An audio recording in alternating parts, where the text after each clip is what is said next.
Welcome to the EST Hangout. This is the EST Hangout, and today's guests are...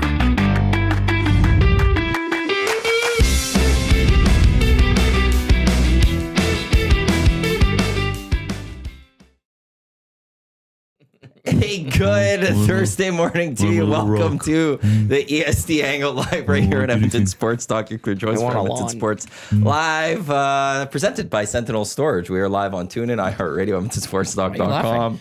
We're live via YouTube. We're also thanking everyone for listening to us on podcasts, wherever you get your podcasts. Matt Iwanyk, Tom Gazzola with you here, and Reid Wilkins from the show on Edmonton Sports Talk called The Reid Wilkins Show. I've been told that is on this station from 3 until 6. I like it.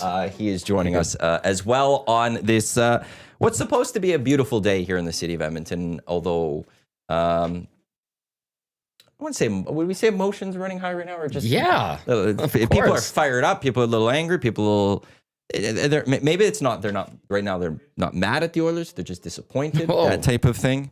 The Edmonton Oilers, they've dropped 2 to start the series against the LA Kings, so lots for us to discuss. When it comes to the Edmonton Oilers and the LA Kings, we've got the 2 best post-game hosts in the city. All right. Together in this room. Well, Tom's the best. Yeah, and he's the best. That's no longer my job. But you're still, it's the same as, I bribed him. as people would say, like, RIP, but when Taylor Hawkins was with Foo Fighters, they would say the Foo Fighters are like 2 of the best drummers in the world in the same band. Oh, I see. Yeah. You're still, to me, you are still one of the best top 2 post-game hosts in the city. You may not do it anymore. Still top 2. He was on Fuego last night. Well, Dusty was, he was, Cass was great. Hernan and I were just like, you next, please. Go ahead.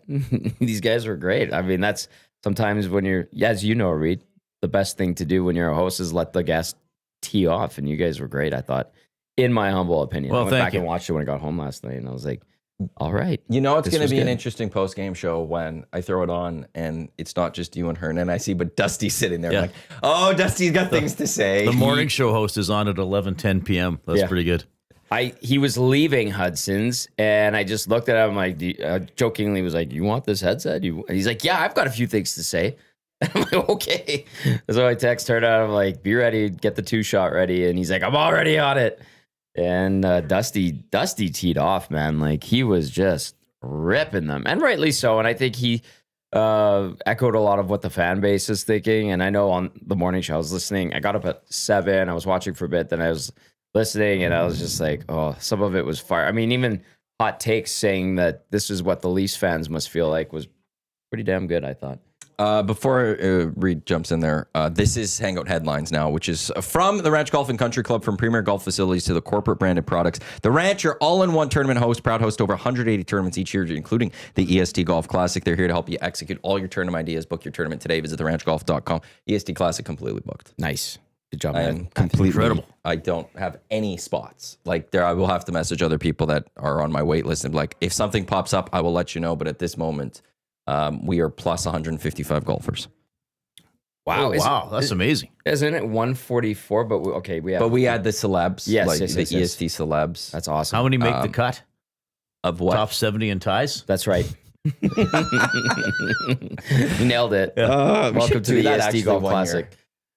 Instead of like a 4-day tournament, but have an actual, well, even just the 1-day stroke play. You get cut after 9. We're just gonna do. We'll do. As you do the turn, grab the scorecard. I'm like, no, you're cut. You're in. Back 9. Go have your steak. I need a pork missile at the turn. Yeah, and so that's. I'll have a few more things to say on the Golf Classic next week, probably. Nice. Throw some love to some people that have really helped us out with that. But Reid, sorry, interrupted you there. Getting to the Ranch there. I don't know, or did I? I don't remember what I was saying. I don't know where he said something about the Oilers, and then I kind of just jumped in. But okay, let's start with you. Where do we want to start with this Oiler team? Do we start where the fans are? Well, they're all over the map. Yeah, I don't know where they are. Like, you can't. I say Stuart Skinner's where they are. Yeah, but there are a lot of different places. Like, here's the thing.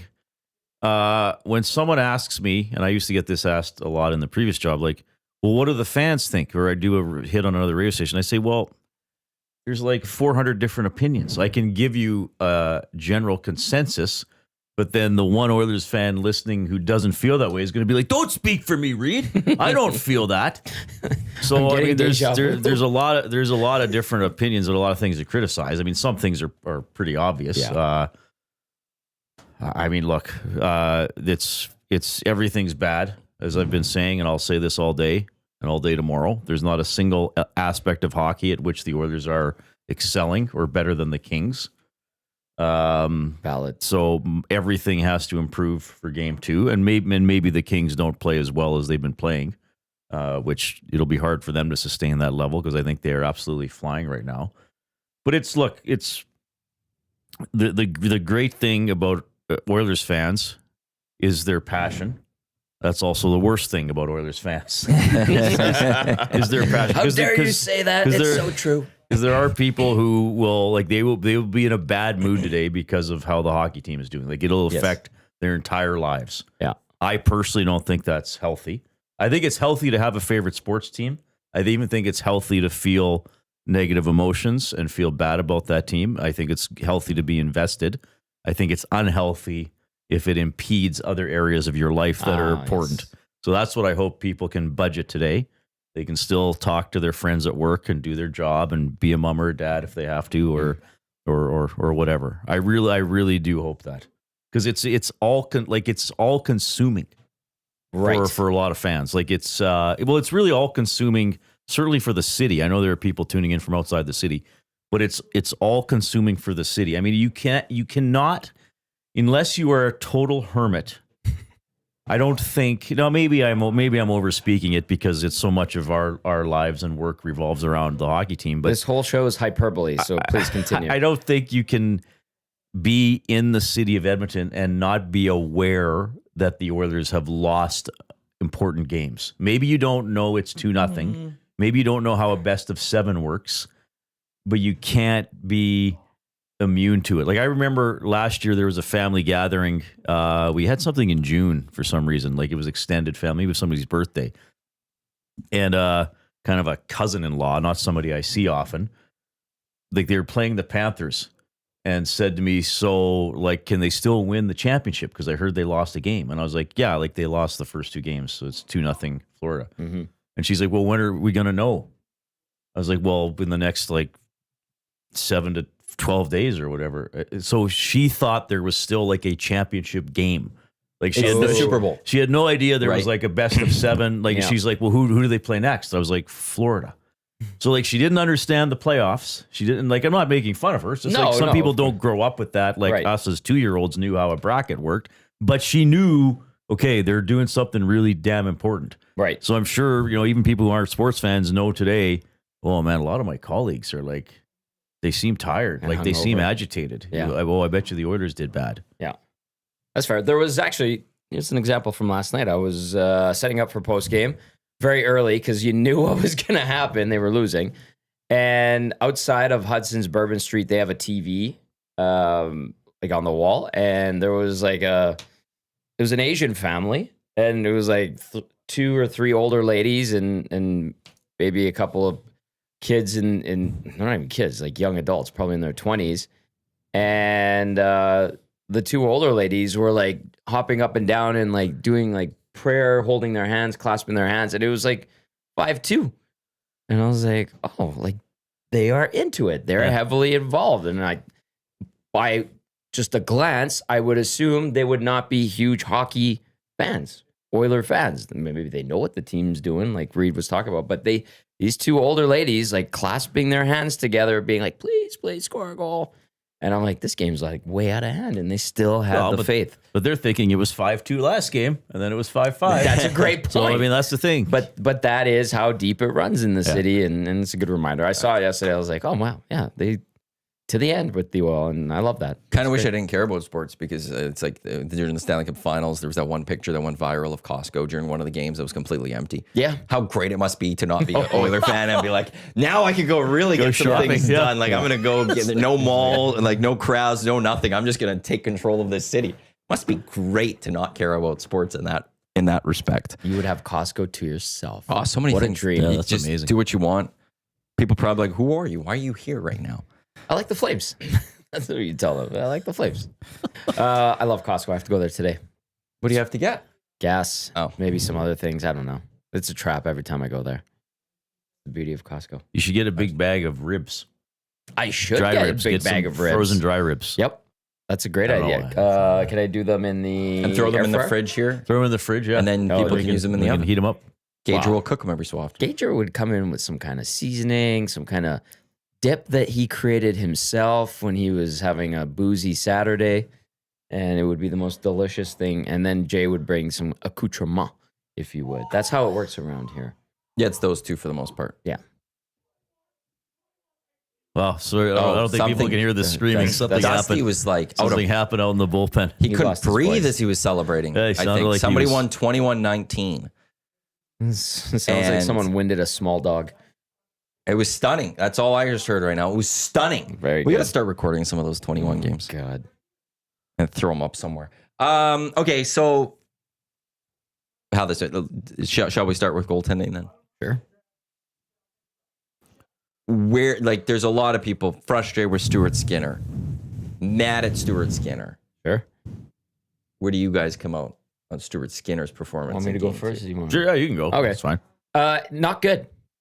Not up to snuff among many other things of the team's game right now. Stu Skinner has not been reliable. He's had a very pedestrian season in general. It's funny, like the rumors and the stuff people say, and I heard from a friend, Stu Skinner this, Stu Skinner. That stuff I get bothered by. And this is just an aside. I get bothered by it because half of it is BS. And then the other half it's like 10th hand news passed down. And one thing, you know that old game we used to play as kids, telephone? It's that. And it just becomes ridiculous. And it comes back to us and they're like, you should really look into this. It's like, no, this is stupid. I just want to say that. Regardless, he has not been good enough. Now, he's not the reason why they're losing this series. He is a big part of why they're losing this series. I don't think he plays again until Calvin Pickard falters. And I also am not one to give up on him in general, in regard to his career. Like, I do think he can continue to improve. This is his third full season. I know probably there's a bunch of other fans be like, you're full of crap, Tom. I hate you. I hate Stu Skinner. That's fine. That's fine. I'm just telling you what's realistic here. He can get better, needs to get better. Whatever he needs to do to dial it in, he better do it. He's not been good.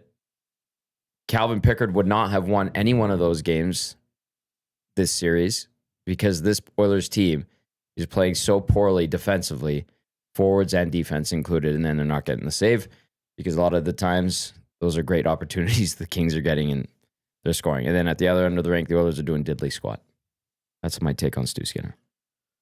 Yeah, I mean, and as you know, Tom, I tend not to dive too much into individual goals. I know I did after game one, but I mean, either they go in or they don't, and too many are going in. And it is the goaltender's job to make saves on grade A opportunities. Yeah. You know, like as I always say, there's a reason they're called saves.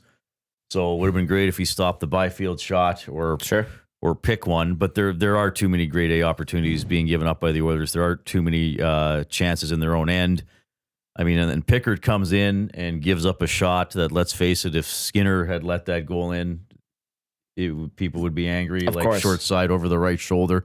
So that wasn't First shot, great by the either. way. First shot, but I mean, that wasn't a great goal either. Yeah.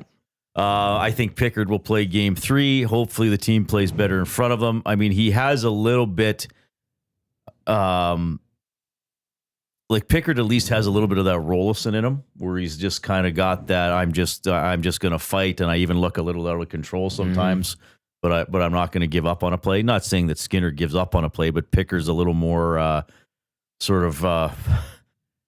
I don't know what the word is. He's a street. They call him the best street hockey goalie ever, and I think it's an he's endearing got term. technique. I agree. Of course, he has technique and positioning, but he's Scrappy. more willing to abandon. Yeah, he's a little scrappier, but it's the goaltending isn't good enough. But the also the overall play isn't good enough.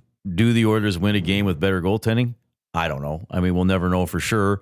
I mean, you could say, well, if if they could have just held LA to 4 in game 1, true. But if they'd held LA to 4, maybe the Oilers don't get to 5 because they don't have the goalie pulled at the end of the game. Effect. And all that kind of stuff. We don't know what's going to happen. But, right. I mean, I just know 12 goals to give up is in 2 games is way too many. They're -5 on special teams, so that's another issue. But atrocious. Yeah, it's been Skinner overall, other than being pretty good when the team was good, when they went 22-6-1. Yeah. Has had a subpar season. Like I said, he probably had to be .905 save percentage in the regular season. He wasn't. So that was disappointing. I think he's barely 800. In the regular season? No, regular season with this playoff. Yeah, round. and then in the playoffs, I don't Skinner, even know. It'd be bad. It'd be a lot worse. Really 800 bad. in game really 1. bad. Yesterday. Yeah, so yesterday's going to be even worse. 5 on 28. I wouldn't be surprised if it's 0.7 something. Yeah. So yeah, it's that's been. I mean, you needed him to hopefully be at least average. He hasn't been. Now, again, I don't think there's been a goalie who is average or better in this series, but I know we'll talk about that later on too. Yeah, and then here's one thing I will say with when it comes to like there's this. I know some people say like Skinner needs to make a lot of saves. The other side is a lot of grade A scoring chances. Here's where I'll get your guys' take on this then. What if, like, you don't need Stuart Skinner to make every grade A save?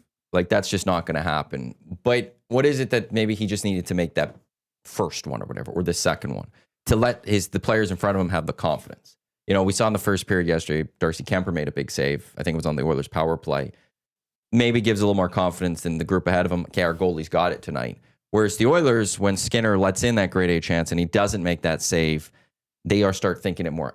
When we make a mistake, it's going to go in the back of the net. Like, Skinner's not going to stop it. It's back of the net. And they start overthinking it. And as this series has gone on, it's just been constantly weighing on them and making them overthink and think more and more and more. And the fact that if Skinner just makes one save in that first period, maybe that game is different. Maybe the Oilers players don't make as many mistakes defensively because they have a little more confidence in their goalie. Because they know, okay, if one thing goes wrong, he's going to make the save. He's got us.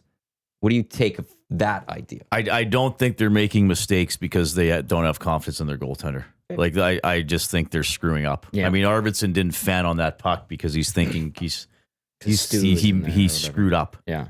But yes, but you are right. I mean, sometimes it's when you make the save as well. Okay, so Arvidsson turns the puck over. Horrible play. That's how that all starts. Kopitar makes a great pass. Was that the Kempe goal? I can't remember all of them anymore. Yeah. Or was that a Fiala goal? I can't remember all. No, that would have been Kempe. Kempe. Yeah, the one that made it 4-2. Yeah.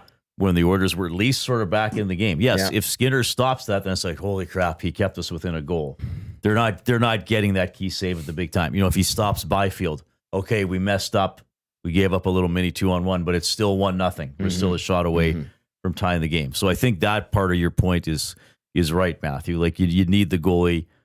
You're not going to play a perfect game defensively, though the Kings have been pretty damn close for 5 periods. But yes, then you need your goalie to bail you out. I also think the Oilers are asking their goaltender to bail them out, far too often, and I don't think all the power play goals are on Oilers goaltender either. I mean, the PK is getting sliced apart. Well, was it Kuzmenko that buried that one, the Karam off the wall again, and Walman is like falling over himself. Yeah. Doesn't pick up Kuzmenko, who just tucks it in. Like, it's stuff like that where you're like, okay, was that like a set play? No. Who was supposed to pick him up? Walman. What's he doing? Falling. Where's the goalie? Shuffling over.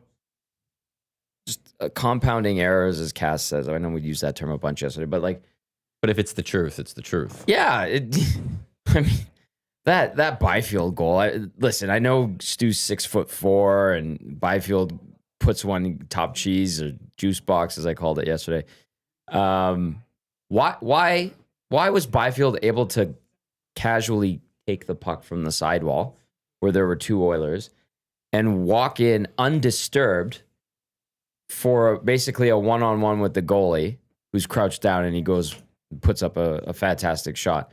And then the other defenseman, who's supposed to be there in support, is backing up like he's on a sheet of curling ice and like waving his stick like it's a broom, but he's going backwards. Like, there's just so many bad mistakes.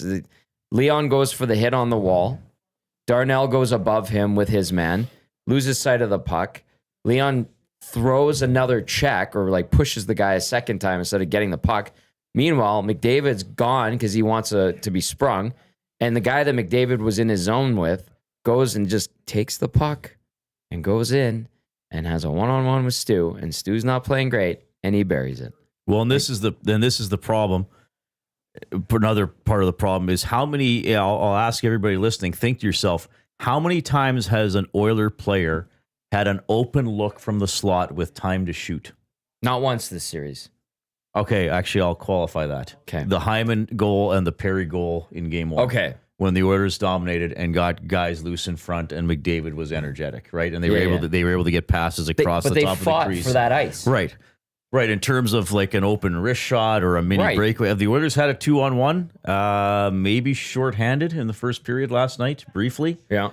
There hasn't been a lot of breaks. Like the Kings are having more time to make plays, and the Oilers, like it's just such a struggle to get through the neutral zone and then try to get a forecheck going and then try to make a couple of passes. Like it's complete domination. And I know we started talking about the goaltenders.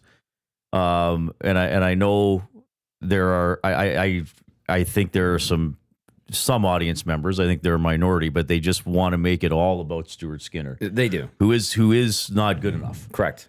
I want to clarify that's my belief. I agree with you. But if you want me to talk about the whole game and everything I see, it's complete domination by the Los Angeles Kings. Like every area. There's no, after last night, there's no silver lining that I think as an Oiler fan or us covering this team, we can say, well, at least they've got this working right now because they can build off of that, maybe get some momentum that way, go home, feel good about themselves. There's no element of the game right now, if you're in Oilers world, that you could be assured will be able to potentially lead you to victory tomorrow night. There's nothing. That's a good point. They blanketed the Oilers in every facet. Yeah. I mean, after Game 2 of the Cup final, we could say, well, the Oilers actually were, I don't know if they can remember if they dominated, but they actually were better in Game 1. They almost deserved Game 1. And Bobrovsky was awesome. You know, and I remember even McDavid saying after Game 1, he's like, well, that's the hockey gods. They gave us Game 6 against Dallas, and we didn't get tonight. So yeah, that's the most alarming thing is that the Oilers are second in every significant part of the game. Yep. Well, they're very good at beating themselves too. On top of the fact that the Kings they're good hockey team. Well, that's the thing. The Kings are asked the same question I asked last night. Have the Kings made a grade A mistake? I mean, if they've been able to scramble out of it. Even in that third period of Game 1, it wasn't as if the Kings started turning the puck over. I mean, I think they got tired and they let the foot off the glass, and McDavid overcame a lot of their They played back defensive quite a bit, right? But they allowed the Oilers to come. But at they them, did. But they didn't turn it over in their blue right. line That's the thing. right? The Oilers come back in Game 1 didn't start with an LA turnover. Right. I mean, yes, of course. I know people will say, "Well, if you give up a goal, you've made a mistake." Sure, but it's not like LA turned the puck over in front of the net and the Oilers popped one, and then it was it was McDavid having to play at his highest possible level to drag the Oilers back into the game and eventually tie it up. Like LA's not beating themselves. Don't forget Janmark in Game 1. Janmark has been one of the Oilers' better players, which is both good and a problem. I was being a little bit facetious, but thank you for jumping on that. That's why he's the best. That's, I guess that third period though still is like, Chemo Man says it's over. But I don't think with this team you could, like, as much as they're down in every category, if we put that list up and went, who's got the advantage right now? Yeah. Like, it's all Kings. Even the better players of the Kings, like their better players are showing up more throughout the two games than the Oilers' better players. Across the board, it's LA Kings. But to me, you could never count the Oilers out. No. Right? Like we saw it down through last year. Are we sitting here thinking that the Oilers are, like, I'm to the listener out there and stuff, going to be losing tomorrow night? Like that this is going to be a sweep type thing? I'm not there yet. The Oilers go take Game 3. To me, Game 4 is the series. If the Oilers go take that, I think they have all the confidence in the world, and the LA Kings like are like they maybe we're going home, but if it's 2-2, all of a sudden the Oilers feeling really good. They've got that jump in this stuff. Maybe that's what they need to spark, that little spark to light the rocket. They're just looking for that one little thing. It's you're probably right. They have the firepower to get going, but there's no kindling right now in their game at all. That's the problem. Outside of that one period, okay. Like if you really want to be positive, they did have a good first period, but loading up the quote unquote nuclear option is to go out and get the lead. Yeah. Build some momentum. Now you could make the case that they built some momentum. I think they outshot LA in that first period, if I recall my notes correctly, but they didn't score. So essentially they failed in accomplishing the goal of that first period, is establishing a lead, dictating the pace, making the Kings play the Oilers style of game. That never happened. And then just sure enough, one mistake, one poor choice, and it's in the back of your net, and away we go. And then even though they cut the lead, you knew you're like, I don't think this is going to go anywhere positive for the Oilers tonight. It's just, you had that feeling. It's like, no, there's no real mojo here. It seems very simulated or hollow, going through the motions. Yeah. Well, but again, like if Arvidsson doesn't turn that puck over, who knows? Like the longer it stays 3-2. When the Oilers get to 3-2, how many are you thinking the Oilers? Yeah, I'm sure the Kings were thinking. In that you could sense it in that building. Yeah, like, oh geez, is this going to happen again? Right. And then the Oilers give the puck away as opposed to making LA do something difficult. Yes, to score a goal. And then different from game one, it collapsed.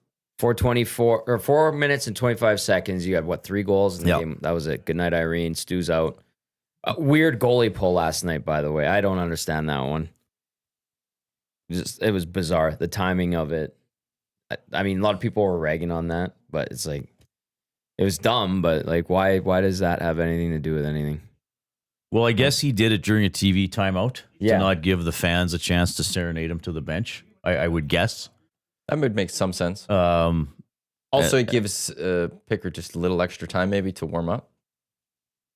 I don't know how that. Like, I don't know how. Like, you get that warm up time if you go in the net, but I'm assuming the TV timeout might be just. I think they only get to face pucks if it's a concussion replacement, isn't it? Or is there a brief warm up all the time now? I don't think you'd. Yeah, but you got to move around, right? Just to get the legs moving, move across your crease, get your surroundings with you. That you'd get a little bit longer of that in a TV timeout than you would in.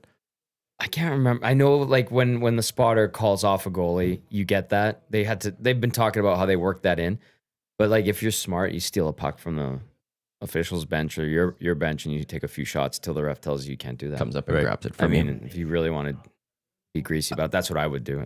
I do want to say this is the EST Hangout presented by Sentinel Storage, Canada's storage experts, more than 2 decades helping Canadians through life's transitions. Right now on is Pick Your Deals. That goes until April 30th. Pick Your Deals includes on limited units, 50% off 12 weeks, 75% off 8 weeks, and 100% off 4 weeks. Sentinel.ca by Canadian. Chris Knobloch and select players will have a media avail coming up at 10 o'clock our time. So we'll keep it locked to hear what we hear from those guys. If anything notable comes up, obviously there's also still 2 guys in a goalie today. Jay with Gager and Cass. We got EST Afternoons and the Reid Wilkins Show with Jay Milne. Fully covered as well throughout all of that. But we'll keep our eyes our eyes, not ears, because we're listening to each other right now. Our eyes locked to see if there's anything. We will pass it your way. I know there was some criticism of this too. I just quickly want to see if you guys think anything of it. Some people are going, Skinner was smiling in that game when they were I didn't see it. What did you think of that? Did you see it? Because I didn't. I saw him sort of moving to the music at one point. It might have been 2 or 3-0. This was 5-2. No, I didn't notice it at 5. I mean, if you watch this, you'll see that. Like, I think it makes this. It almost. I don't know if it'll flip. I think it's one where maybe, the chants were going maybe at the time or something. Yeah, I mean, okay. I know this hasn't been a good. There was one game where I think there was a loss, and he was smiling in the post game scrum, and people are going ripping him for that. I think this is just who Stu is. Yeah, that's who he is, and if you don't like that, that's fine. I mean, sure. it's not an indication, I think, of him just joking this off or anything. Yeah, I mean, you see other players are all different in how they handle things during the game. I mean, sometimes you see a quarterback throw an interception and then he's kind of grinning on the bench because he's kind of like, Jesus, I can't believe that. I don't know. I mean, I guess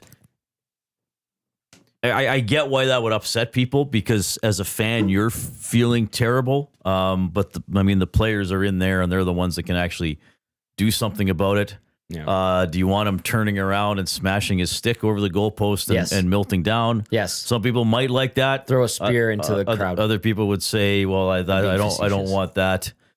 I don't want that. A guy in my team acting like that." So, I mean, here's the thing: if your team isn't winning, you can't win. I mean, the actions of the players or the coach are not going to be satisfactory. I mean, Dave Tippett sounded the same way after every game. When he did post game, he was the same monotone, chasing the game, playing on the inside, but when they lost, people were mad, but at the stuff he said. Jason Moss's quarterback, right? Stuff. Yeah. You had the one quarterback that you couldn't tell if he threw a touchdown or interception, the other one running down the field because celebrating a touchdown or running into an official ready to like beat him up or something because he didn't call pass interference on an interception or something. Yeah, I mean, I just think when your favorite team is losing, you look at stuff and then you look for stuff to get mad about. Yeah, I'd have to watch every other goalie in the league. If Skinner or any goalie has a routine to how they play or how they act between whistles, they have to keep acting that way, regardless. Okay, so if he sometimes notices the song and moves to it, or you've seen guys who will go in the corner and crouch down with their heads down for 90 seconds, and they do that whether they're winning or losing. Yeah. I mean, they kind of have to have their mental routine. If Skinner's overall mannerisms and approach to life bother you, that's fine. I'm not going to, when he talks about Ryan Holiday and stoicism and all that stuff, if that bothers you, if you don't like hearing that from an athlete, then I respect your opinion, but that's his approach to life. Yeah.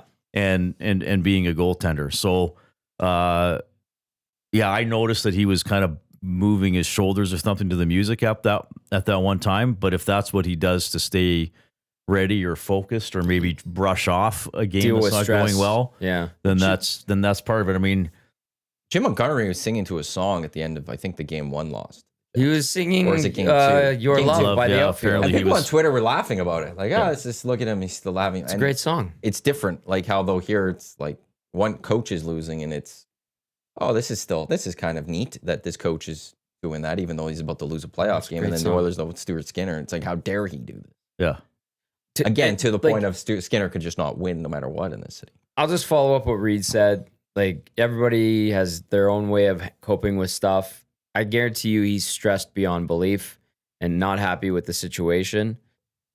And I think, there's been losses where Stu will be like, I'm thankful I learned the lesson. And people got mad at that. At first, they appreciated it because, young goalies just figuring it out. And then they turned on him last year at times, being like, how can he be appreciative of the lesson? There's no lesson. Like, get mad, man.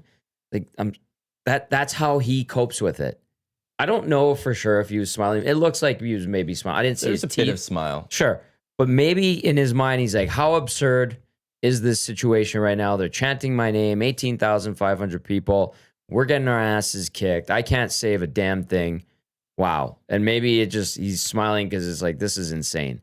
I don't know. I'm just saying, what if that is it? And Reid, you're right. Everybody handles certain scenarios differently, stresses. Like, this is a high stress situation. And if that is what helps him get himself into a place of where he needs to be mentally to focus on the game, then okay. Like, not everyone's going to like it. I don't know. It's just, that's how I perceive it. It's hard to ask Oilers fans to do this when you're talking about the Oilers, but I mean, when we're talking about stuff like that, then I think you have to observe other players and goaltenders in those situations as well. and again, most goalies have a routine between plays. Some goalies do move along to the music. Some go to the bench and don't want to be talked to. Or some lean on the bench and joke with their teammates. And some yell at their teammates. Or even will start a conversation with a guy on the other team. Yeah. If they're close to the other team's bench. I mean, there's the famous shot of Patrick Waugh in 1993 winking at Sandstrom after he made a save. I was thinking about that. I know Waugh's, Skinner's not in that category caliber-wise. I'm just saying players might do odd or unusual things in certain moments. Right. If Skinner were performing better, then maybe the dialogue is, oh, look how loose he is. Yeah, he's so dialed in. He's dancing to a song and he's showing the Kings he's feeling it. Whatever. I'm not even concentrating. Yeah. I'm still beating you guys. So bottom line is he hasn't played well enough. The team hasn't played well enough. I think, look, I'll say this to everybody, and hopefully people realize this, but it's so emotional. So I'll say it to maybe give people a rational thought. The players don't feel like you do during the game. Okay? Valid. Because they're in the mix of the game. And they can do something about it, right? So they're trying to figure out. It's like, even a lot of times, over the years, there's a brutal turnover or a brutal mistake by a team, Oiler or otherwise, and a player gets asked about it, and he just was like, "Yeah, bad read, didn't go my way in the moment. Just got to learn from it and be better." Yeah, they're not coming out, and they're not coming out and saying, oh, well, I'm a failure of a human being, and I hate myself, yeah. And like they're kind of like, okay, here's what I can do about it. And the same thing could extend to the Knobloch interviews. Hey, everybody, I'm sorry, he's a calm, measured guy publicly. Yeah, he's probably not going to come out and yell. He has said critical things of his team, if you listen. But he doesn't come out and lose his crap about it. Or even McClellan sometimes would act like disgusted. And he really wasn't. We were red rotten. We weren't good enough. Yeah. I'm not answering your questions today. So, it's whatever you like. But what I'm saying is, if your team loses, you're going to be upset about the reaction of the players and the coach on your favorite team. That's just how you're going to feel. And sometimes you're overthinking it, or you're projecting your emotions onto them, or you're projecting how you want to act onto them, but you can't expect them to act that way. It's just that when you're mad, sometimes every little thing just irritates you a little extra more, right? Absolutely. Like when I'm around you. Exactly. It's just everything I do. Do you guys want to fight, or I can leave? It's fine. By the way, we have, I just want to get this out there. We have over 300 people listening or live right now on YouTube. For those on YouTube, wave to me. I don't do this enough, but if you could hit that thumbs up button, that would be wonderful. Also, if you don't subscribe to our channel. I think we do some good content throughout the days, every day. So subscribe to that channel, and every time you go on YouTube, you just see us a little bit more. You don't get anything else beyond that. But to the over 300 right now, if you can just give us that thumbs up as well as subscribe to the channel, we would greatly appreciate it. Oilers 0 for 5 on the power play. Disgusting. What are they doing wrong right now on the power play? Is it just too much passing, overthinking this? Is this that they just really haven't played together as a unit for a period of time? And this was a power play unit that, historically over the past few years has been great. Yeah. But to start this year, at the beginning of the regular season, they got off to a slow start again at the start of this year anyways. Can I start with this one? Yes, the Kings are being super aggressive and attacking them all over the ice, and that's obviously deliberate. That's great scouting and planning by the Kings and their coaching staff. The Oilers have to be smarter. They have to adapt quick. Their zone entries are not good. When they establish the zone, their passing isn't crisp. They're getting discombobulated. They're making the wrong choice. When they do get a look inside the slot, they are overpassing and getting too cute. Everything you shouldn't do, they are doing. And part of it is the Kings forcing them. And part of it is the Oilers overthinking or not feeling it, or their instincts aren't taking them to, or leading them to make the right choice. It's been like a confluence of things working against them. Part of it is their own doing. Part of it is the Kings and their strategy and them executing on it to a T. I personally don't buy this group hasn't been together for 3 weeks, a month theory, because they can pick it up like this. They've played together for years. They know their set plays. I honestly think that they've just been outsmarted by the Kings to this point strategically. and they have not adapted. And they go, okay, let's slingshot to Connor. All right, we didn't get in the zone. Oh, we kind of got in for 5 seconds, made 2 passes. We had to regroup. All right, let's slingshot it back to Connor. All right, he can't get it in. All right, let's regroup. Maybe Leon can get it in. No, okay, let's try a rim. Oh, they're ready for it. Okay, shoot, that sucks. Hey, look, there's only 40 seconds left, and we're tired because we've had to go down the ice 3 times already. Like, they just, the Oilers' execution and strategy hasn't been there. They haven't adapted. The Kings have played it to a T, and it's led to, 0 for 5. First of all, they're not even getting a lot of chances. They're the ones the Oilers are taking stupid penalties, and they're getting burned because they can't kill a damn penalty. But the power play, when it gets out there, is doing diddly squat, and part of it's the Oilers doing, and then the Kings very good strategically. That's my take on it. Reid, I don't know how you feel about it. Yeah, I pretty much agree with that. The Kings are, again, playing extremely well at a very high level. They are pressuring McDavid, which usually we don't see and usually doesn't work when teams try to do it. LA just seems to be in every lane. I mean, of course, I'd love them to get it back to Bouchard and have him just shoot more. Sure. But maybe when he's getting the puck, he can't see the net, so he thinks, where am I going to put the puck? But LA is just bigger, quicker, and hungrier right now, and that's what makes it so difficult to see the Oilers turning this around. Yeah. But yeah, the power play's a disaster. I mean, Hyman had that chance in front where he just went wide with it. No, where the goalie Kemper made the pad save. Yeah. And then the rebound was there, and Gavrikov was the one that made that save on the rebound chance. Yep. But yeah, other than that, I can't really think of a great opportunity on the power play for Edmonton. Like they did a slingshot inside the red line, like on the Kings' half of the ice. Leon did a little loop. It was a mini regroup, and they slingshot to Connor in that tight of an area. He still got it through. And I was like, geez, you guys are running out of ideas if you're trying to force something like that. It didn't really work. I mean, they got into the zone. It was a one and done, and they chipped it out. LA did, so it's not good. And then the PKs, 5 for 10. Yeah, they're getting sliced apart. I mean, they can't stop the passing lanes. They can't tie up sticks in front. They've actually had a couple nice saves on the power play, but still too many going in. So I'd like to think, though, that just averages and stuff, the PP for the Kings is going to have to just drop to a degree. Yeah, probably in round 2. You think you could the Oilers were 48% or 45% in round 1 last year. That's true. In a shorter series, something can be dramatic, and the Kings have clearly. I think they've prepared for the Oilers. I think for the last year or two, the whole existence of the Los Angeles Kings franchise has revolved around beating the Edmonton Oilers. Yes, I've really come to that. They have the Oilers logo on the dartboard. I think that's all that's their main concern. I've got some text that would back that up. And now they're executing at an incredibly high level. And I do think they are playing, they're in that zone where they're playing even above, they are, like I said last night, they are just flying. They are feeling it. They expect everything they try to work, all ends of the ice. You can see how they're celebrating, that they're just soaking it in.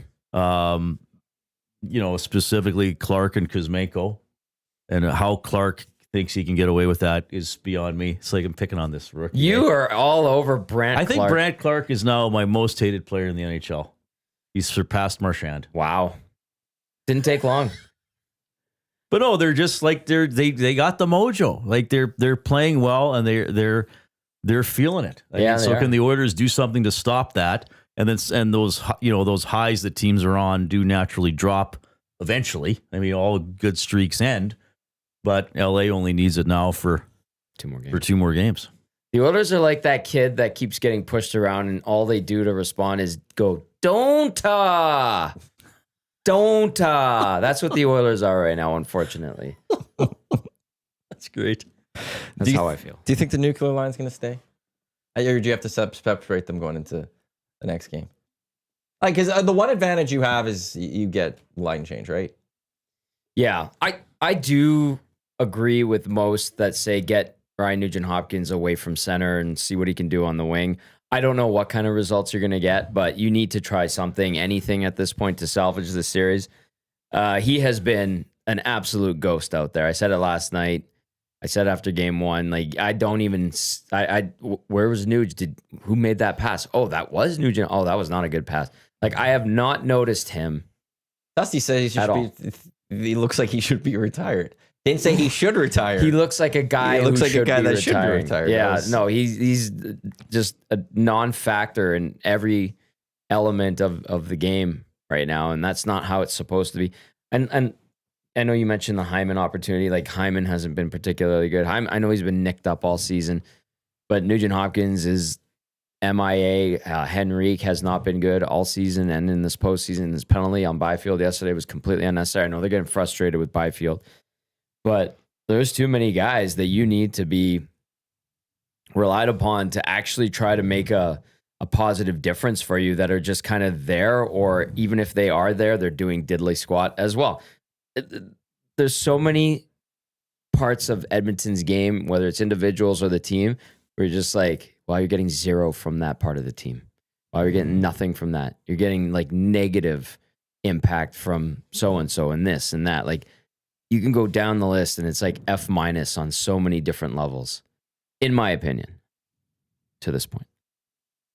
Is that too harsh? No, there's like, from like the middle 6 forwards, if you want to call it that, there's pretty much nothing. Yeah. And then the guys who are supposed to kill penalties aren't even doing that. No. So, and then look, here's the sad truth, everybody. One of the many elements to the sad truth. 3 of the Oilers' best players in this series have been Corey Perry, 90 years old,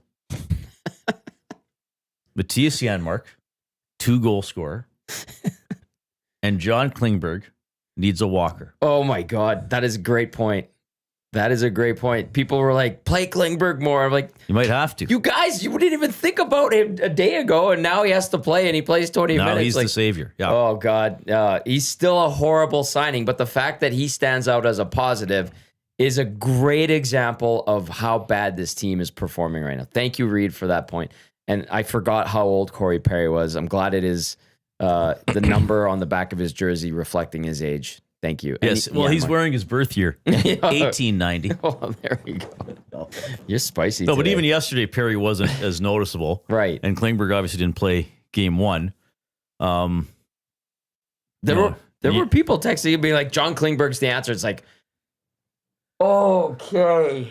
You know, him looking good today is an indicator of how bad everyone else is. Like that is. Let's see. What's the question? Such a sad state of the situation. Right. Yeah, it's just not good. They're not. They have a lot of players who are underperforming. Of course, there's gonna be questions about the quality of the players who were brought in last summer and signed and all that kind of stuff. We'll probably save more of that for whenever the season ends. We'll have a lot to talk about. But That's maybe the big question. If the Oilers are playing at or near their potential, is it as good as the Kings at or near their potential? I thought it would be if Leon and Connor really led the way, but it hasn't been, or it doesn't look like it would be.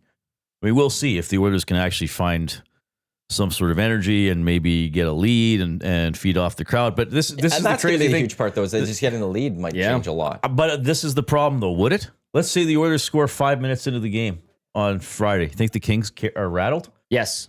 I don't think so. I think the Kings think like, whatever, we got these guys. Now they might. But you're thinking the last 2 games. But tomorrow night, if the Oilers score 5 minutes in, I think the LA Kings are sitting there going, we've scored 12 goals. Bunches, in 2 games, we can score. We have the ability, and this team is unnerved a little bit. This team could get beaten down a little bit. The equalizing factor for this, though, will be the crowd. How much does the crowd help the Edmonton Oilers? You only get the crowd until the Kings score. Well, and that was the other part, because it could be a little double-edged sword there a little bit, because if Skinner lets in a bad one, or no, it's not going to be Skinner, it's going to be Pickard. Calvin. The nerves might settle into the crowd. Oh, yeah. We have seen that at early season, early playoff games. And we didn't see that through the Stanley Cup final, I don't believe, but I've seen it at times where then now the crowd might, like, is it? And that could unnerve the Oilers a little bit. But I think the fact that it's coming home could be beneficial for those. The flip side for the LA Kings is no matter what, they're sitting there going, we still have home ice. Yeah. We lose 2. They still have to do 2 more in Edmonton. They're down to a best of 3 in the LA Kings, though. They just need 2 out of, well, technically 5. 4. Or, yeah. 5. Yeah. But they could view it as just, it's a best of 3 for us. Where with what has transpired so far, going into this game tomorrow here in Edmonton, where I think the Oilers could cast out in the Kings is if Edmonton totally reverses the scenario and gives the Kings a dose of their own medicine and plays the way LA has in the first 2 games and is all over them, gets the first goal, goes wild with the crowd, get the second goal, and just play downhill, as Reid used that term yesterday against LA. That's where I could see doubt being cast. You're right. If Edmonton's kind of feeling its way into the game, they've got the crowd, they get that first goal. If I'm LA, I'm just like, that's fine. We'll be okay. We're still playing our game, and we know they're gonna give us opportunities. We know they're gonna make mistakes. We know their defense isn't particularly good. We know we're playing their backup. Yeah, but if it's the Oilers shoving it down the Kings' throat, winning battles, winning races to the puck, getting a lot of offensive zone time, making saves, the crowd's on their side as well. If it's like a total role reversal and the Kings are eating it the way the Oilers did in LA, that's where I could see doubt being cast in LA's collective psyche, if you will. Yeah, I don't know if LA is going to have a lot of doubt. I think they can be pushed, and I think they can be beaten, and I think the Oilers can win a game, but just game 3 is all I'm really thinking about right now. I really think if the Oilers power play scores a couple, that's maybe how you could, because of LA, how they lost the series last year. I mean, I think that you have to do something to LA that they have seen before. And maybe if the Oilers get a couple power play goals, maybe that's some doubt for the Kings when they would say, that's why we lost last year and a big reason the other 2 years. And we thought we'd figured out their power play, and now they're still finding a way to beat us. To me, maybe that's where you could put in some doubt, and then you take pressure on LA to put pressure on them. Maybe they got to be a little less physical. They got to be more careful, not taking penalties. Like I think if the Oilers, I still say the special teams are the biggest thing, the biggest reason in this series. Yeah, I mean the goals are +5 LA. They're +5 on special teams. I know I'm oversimplifying a little bit because that's fine. When the goals are scored and all that makes a difference. And I guess you could say the Oilers' 6v5 goals are a form of special teams, even though it's not a power play. Fair enough. So then it's still +3 LA through 2 games. I think that's where the turnaround has to start. What would be more important? Special teams. Power play or penalty kill? Penalty kill. At least don't give up goals. Yeah, penalty kill is atrocious. And that's where I think you could also then add to your point that the doubt would creep into LA is going, well, we started off so well with this power play, but now we can't score. And how are we going to be able to score, are our best 5-on-5 going to be able to beat the Oilers against their best players 5-on-5? I actually thought Edmonton was okay 5-on-5 in general yesterday. Well, through the first period for sure. Yeah. I mean, even though they were down after the first on a power play goal, I was after the first period. I was like, okay, they seem to have settled down a little bit, and then they just can't. They can't keep it under control. I would not have McDavid on the PK. I realize he created that chance to Connor Brown, which was probably one of their 3 or 4 best scoring chances in the game. And I understand why Knobloch is doing that because there are the 5 forwards on the ice for the Kings. But if you put Connor McDavid on the ice, he thinks it's his job to score a goal. Whereas the focus in that situation should be killing a penalty. Yeah. And you're kind of... So if he gets and I know the Oilers will take a second to look for shorthanded opportunities, which has helped them at times in the past. Even if, a Brown or a Henrique gets the puck, they'll usually be like, okay, is there a pass before I just fire it down the ice? But if McDavid gets the puck, he thinks, okay, coach wants me to go end to end. He wants me to skate through 3 forwards and score a shorthanded goal. So that's why I wouldn't McDavid gets criticized 5-on-5 for cheating for offense. So he's probably going to do the same thing, killing a penalty. And if the odd thing about McDavid is that his greatest strength at times can be a weakness when it comes to defending, because Connor McDavid does not want to stop. Right. And defending and penalty killing is all about stopping and starting. Okay, that's why it's hard work. Okay, I got to get to this position. Okay, now I got to hold clear, but then I got to hold that spot. McDavid wants to roam around the whole time. And that's why sometimes, and we've seen this several times over the years, sometimes a guy is wide open in the slot and fires home a shot, and it's like, where's McDavid? Well, he was looping into the corner because the puck was loose for a split second, and he thought he could get there, and he couldn't. Now, I was watching him on that PK in the second period, and he was, stopping and getting into position, but I think that goes against how he wants to play. Like, he wants to be circling, moving, getting the puck on the fly, lifting a guy's stick while he's in motion and taking it the other way. So I don't think his mentality is conducive to being a good penalty killer. Plus, then you put him out there in a situation where he might get hit by a puck or whatever. So I would not have McDavid on the PK unless it's like in the third period of game 3, right, or game 1, where you're down, you're trying to get a goal, and you're desperate. I wouldn't have had him out there on the PK last night when the game was still within reach. This is the EST Hangout presented by Sentinel Storage, Canada's storage experts. More than 2 decades of helping Canadians through life's transitions. Canadian storage provider by Canadian. Sentinel.ca for more information to find a location nearest you. There's many convenient locations nearest you. Reid Wilkins, Tom Gazzola, Iwanyk with you here on Edmonton Sports Talk, your clear choice for Edmonton sports. As we mentioned a little bit ago, Chris Knobloch and select players, they will be speaking any minute now. So if we see anything pop up via Twitter, we will pass that along your way. A reminder, Lock Shop coming up at 11 noon. We got 2 guys in a goalie. We got EST afternoons. We also got the Reid Wilkins Show with Jay Milne coming up at 3 o'clock, which will feature the new commissioner of the Canadian Football League, Stuart Johnston, who took over earlier today. Had his opening press conference. We might get into that a little bit later on here in the Hangout as well. Your thoughts always welcome, Nasty Chat, or in the Parish Jewel Gym Box, 780-218-9999. Before we jump into their portions of this hour of the EST Hangout, they are brought to you by the Hive Product Marketing, official merch partner of Edmonton Sports Talk. Promotional products that bring the buzz. Check them out. thehiveproductmarketing.com. That was an awful throw. Your first one was great. Thank you. That one I need to glue still. So you were talking about it 3 days ago. I know. I haven't done it. Okay. I'm lazy, I guess. Okay.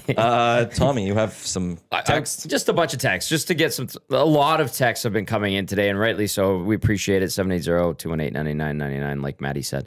Dan says, one positive is the Kings have the worst road record of any playoff team. That is a good point. That was another thing too, like talking to Bernstein. He last week when the Kings were here for the last regular season home game, he did say that on the road, the Kings, when they have trouble scoring and when they give up the lead, they get into a bit of a funk. And that's where it could be advantageous for the Oilers. But you're right. Maybe they're too confident, Riedrich. Fair point, though. I mean, we've been acknowledging their home record, so fair to acknowledge their road record. Yep. And absolutely, it's on the table. But I will, because the flip side, I'll give credit to Big Uke when it comes to the Kings home record. The Oilers only just needed 1. You didn't need to win 4 in LA. You just needed 1 to take that. So, and the flip side, though, LA doesn't need to win 3 games at Edmonton. No, true. They just need 1. That's true. And they actually not technically, they really don't need any. But you just need to get 1. So it may not be a good record, but you just need to go take 1. Bernstein, Kings for the most part. Bernstein also made that point last week, and I was like, "Shut up, Dennis." They just need 1. Yeah. He was right. Collingwood Rob texts in, says, "I agree with Reid that LA built a team to get through the Oilers, but the same thought ties it to TG. The Oilers are privileged. Oilers are built to win Game 7 of the Stanley Cup Final. The problem is that you have to go through 3 rounds to get there. Management, quote unquote, pucked this team." PK, power play, speed, discipline, team D. Collingwood Rob. And don't get me wrong, we will definitely have an autopsy on this team when the time comes, but there's still 2 games that they have to lose. If the time comes.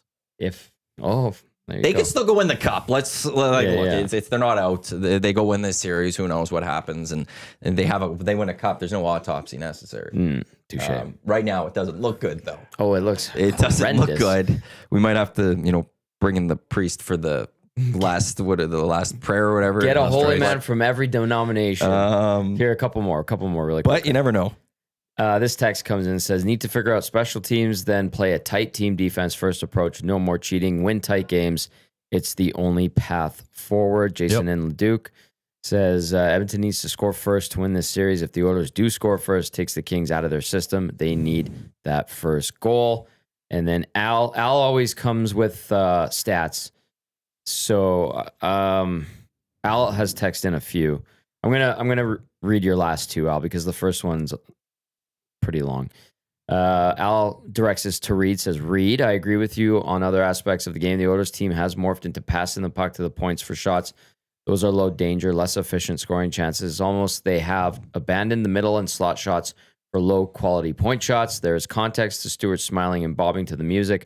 A few minutes later, they pan to McDavid and Draisaitl on the bench, and they look absolutely crushed and dejected.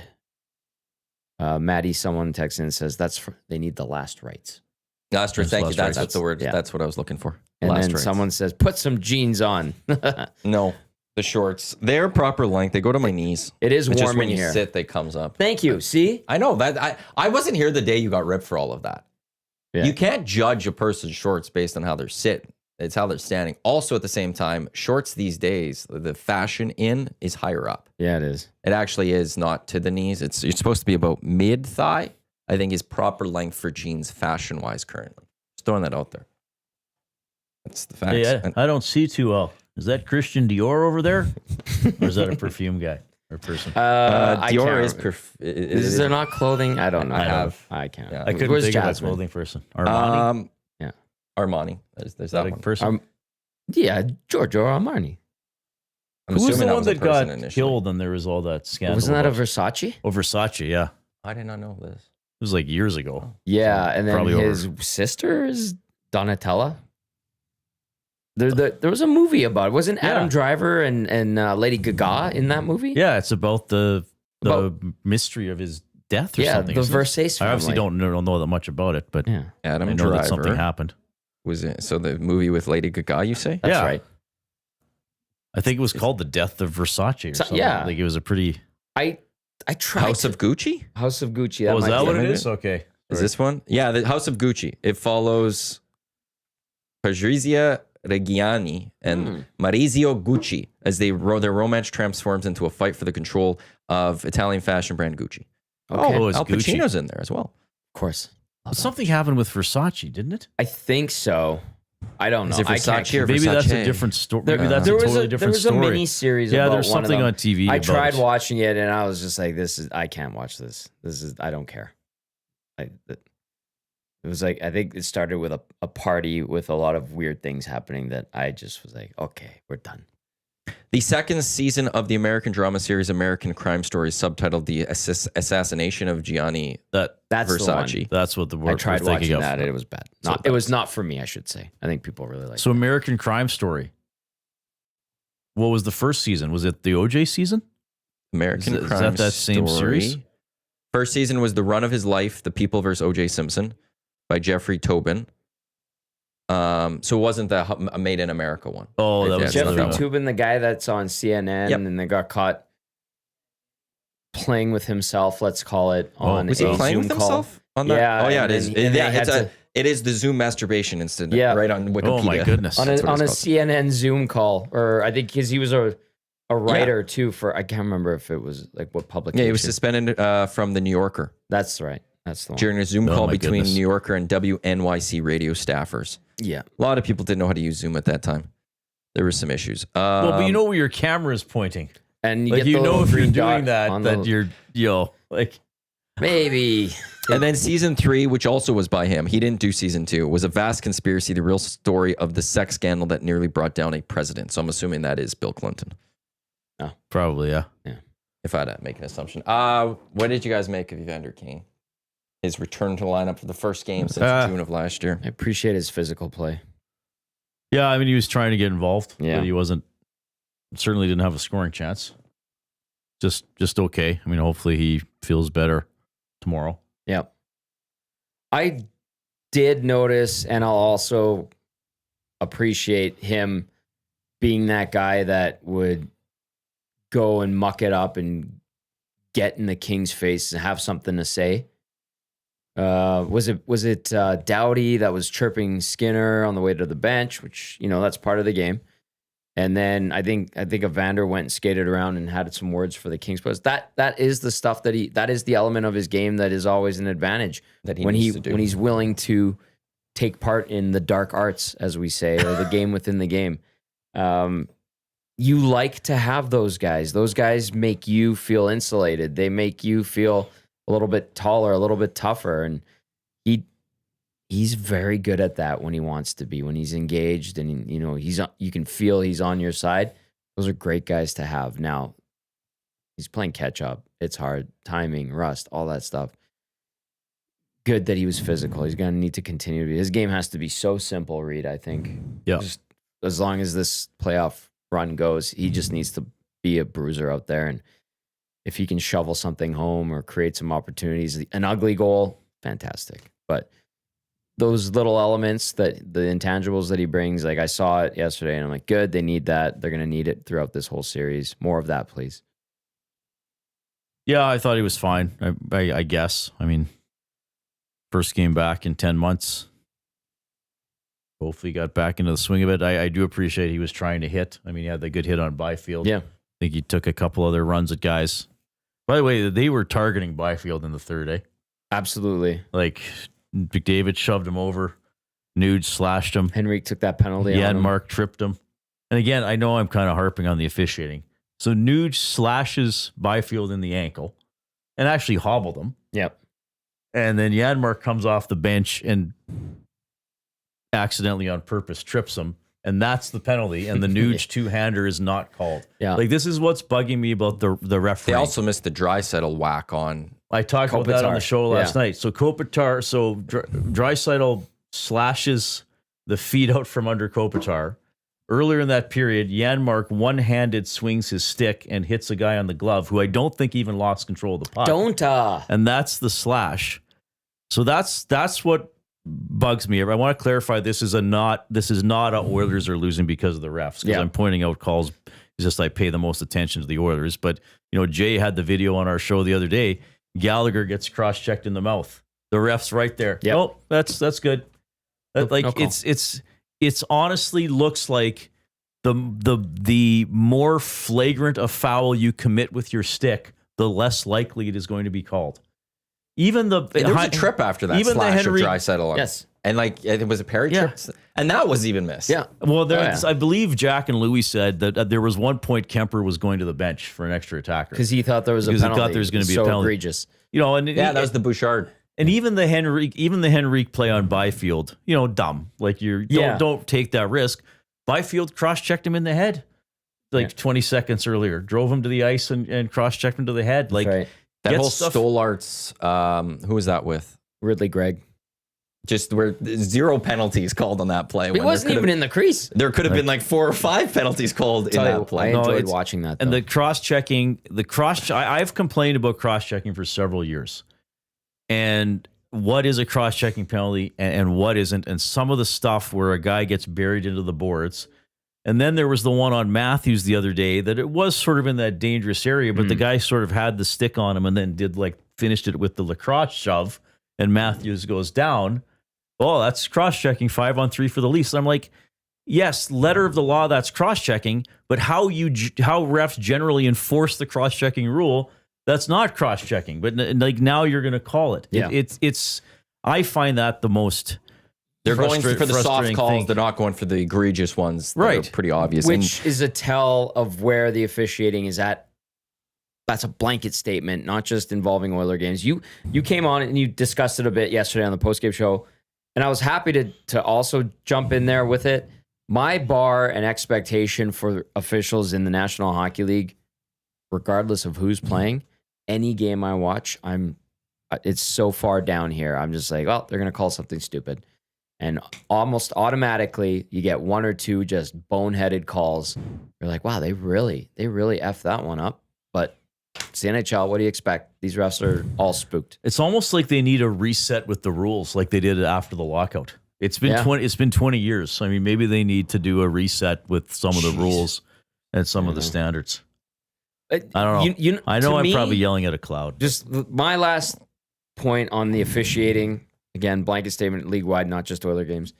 To me, where they got spooked the most and it had a massive ripple effect throughout the entire NHL officials community was that St. Louis-San Jose series, the hand pass for the goal that wasn't reviewed and was allowed. And you saw the 4 officials just skate immediately off the ice was it the Sharks that was celebrating? They have not been the same since then. They were okay back then. Now they're just terrible across the board. And I want to get one more shot in. I hate when the linesmen jump in too early on fights. It just pisses me off. And I know that's their job and they're supposed to, and the league doesn't want fights anymore. I get so annoyed. And drop the puck, please. Just shut up and drop the puck. Well, that's been really bad this year. Stop talking to the players like you're their friends. They don't like you. They don't like you, refs. They don't like you guys. They tell us in the locker room, these guys are dorks. We don't like them. They try to talk to us. They try to be our buddies. Drop the stupid puck. Don't talk to them. And then go have beers after and say, good job, boys. Please. Rant over. You don't have any more. Oh, I could go on. Kiyu Pawn, or however you pronounce that, listen to the show, please, a little more closely. Here come the Oiler fans whining about the refs. You think they're not missing calls on the other side? Literally, the majority of what Reid said for penalties was Oilers committing stuff on the Kings that wasn't called. And then we made references to them. I started what I'm saying by that this is not blaming the refs for the Oilers loss. But also I think they just jumped in like, oh no, it's going to be ripping on that the Kings aren't. There's not calls happening. No, on the Kings. I'm ripping on league-wide officiating. There was the Draisaitl, there was the Corey Perry trip, there was the Nuge slash that you pointed to. That's 3 penalties the Oilers didn't get. Should have been called for. So listen to the show. Yeah, listen. I brought up examples said. in other series. I mean, again, it Brendan wasn't Gallagher. An Oilers aren't getting calls. Brendan Gallagher got cross-checked in the face, and I can't remember which capital it was. Didn't get a penalty for it. It's just an inconsistent standard around the league. McBain also agrees. Yes, drop the damn puck. Power trip. It's ridiculous. We need Abe Simpson to just that gif instead of eat the damn orange. Drop the damn puck. Yes. Let's AI that in some way, shape, or form. The Oilers, they will be in town tomorrow here in Edmonton, Rogers Place. 6:30 will be the G-Cell Diesel Oil Stream pregame show. Tommy will be at the Canadian Ice House downtown. That place is going to be rocking. There's going to be a lot of people heading to the game that are going to want to have tables at the Ice House. There's going to be some people that want to show up at the Ice House and watch the game from there. So reserve your table if you want to be at the Ice House with Tommy. He'll be there for games 3 and 4. Sunday game, also just a reminder, it is a little bit earlier, 7:30 start. Tomorrow, though, 8 o'clock, which means the G-Cell Diesel Oil Stream pregame show. As I said, 6:30 right here on Edmonton Sports Talk. The official drink of the EST Hangout. It is the Finnish long drink legend of 1952, a drink unlike any other sparkling refreshment, real liquor. Longdrink.com/Canada is where you can enter your postal code and find a liquor store and establishment nearest you with the long drink in stock. Also, if you are heading to the game, if you're one of the 18,000... 347 thing. I was going to go 643, but I think that was Rex or Rexall. 16,836, like that. At Rexall? Yeah, I fell asleep watching the Oilers TV documentary, Farewell Rexall Place. But so it's featuring me. It's 18. Did you voice it? No, I'm just in it briefly. 18347. You can get the long drink. There you go. At OEG if you're one of those people going to the game tomorrow, looking to help the Oilers get to a 1-1 series. And I believe, based on the times of other games, it should be 8:10 tomorrow and 7:40 Sunday. There's no games that are going to push it to later? I don't think so, because tomorrow is Habs are at 5, Oilers are at 8, so it should be 8:10. Mm-hmm. And then Sunday, the Jets play at 11 a.m. Mountain, so noon in St. Louis. Then the Habs play at 4:30, so it should be a 7:40 face-off, not 7:52. Yeah, even the other game tomorrow, which doesn't really make a difference, but it's Devils Hurricanes, so there's only 3 games, and that's at 6 o'clock. Yeah. How about some of the start times in the Lightning Panthers series? They were having 8:30 Eastern. They're 1 Eastern or Saturday, I should say. Today they go 4:30 our time, so they're 6:30. Right, Eastern. yeah. So they went from 8:30 Eastern to 6:30 Eastern. Then they have a matinee. And that was closer Saturday. to 8:50. Right. For their puck draw. And then the Golden Knights and Wilds have had a wild. Well, tonight, Jets Blues is 8:30 in St. Louis. Oh, is it? It's 7:30 our time. Oh, wow. I didn't even 8:30. notice that. And that's going to be an 8:52 start or whatever out there because on ESPN2 is Leaf Sens at 5. And then Jets Blues is ESPN2 as well at 5:30. So that one will probably likely be an 8:52-ish. Yeah, it might be out in St. Louis. Huss mentioned and that Winnipeg, that's their time zone too, so it's screwed for both time zones. And Huss said that the Jets did have some games that almost started at 9:00 Central this year. And I was like, you got to be out of your mind. And he's like, seriously. They get stuck in a weird kind of rock and a hard place scenario. Well, when you do go out, like I'd have to look at their schedules. Like when they do go to LA or San Jose or something, we get 8:30 start times. Yeah. So you add an hour. That's true. Like that would be a little bit later. But I think you home games though. Yeah, he saying home games? Yeah, home games. Yeah. I was blown away. And Dusty's like, really? Well, I guess if you are the second game on Hockey Night in Canada. Mm-hmm. I remember that. I think that happened during that All-Canadian division a couple times. The Jets had a home game as the late game on Hockey Night in Canada, so that was 9 Central. Yeah, but that was such a weird year with all kinds, and everybody generally was at home at that time, right? Yeah. There's just some weird games. Just this year, like it is a little weird, but hey, maybe they're trying to space things out more. And it's ESPN, TNT, basketball having an effect. And just refresher, so everyone knows, hockey plays second fiddle to basketball everywhere. Everywhere. Like when Seattle gets a basketball team, guess who gets precedent in the building? The basketball team. Who owns the building? I think it is that Oakview group that owns the Kraken. Yeah. But that's just how that's how it works. Well, unless they sit there and like they would. I think if you run it, you would get to be able to dictate it a little bit more. That would be second unless you're bringing in the basketball. That would be the anomaly, because every city that had then building that shares an NBA and NHL franchise, the NBA team gets. But how many times does the NHL team own the rink and the NBA is the tenant? In LA, it was. I don't know. I think it still is, because I think at one point, I don't know if it maybe still. The Anschutz owned it. It wasn't the Buss family that owned it. But the Lakers got first dibs. That's probably because they're paying a good amount of rent. But how many other rinks would have that as the situation? Well, James Dolan owns the Knicks and the Rangers, right? So that's where I could see that if it's the same ownership, I could see the NBA deferring to the NBA. Yeah. But if it's the NHL is the owner and the NBA is a different owner and they're a tenant outside of LA, I feel like maybe the Kraken will have a little more power on that one. Leafs probably, because it'd be where else are you going to play for the NBA? Like, where are you going to go? This is our rink. You're having to be our tenant. Unless they buy the franchise. Yeah. And then they would defer to the NBA.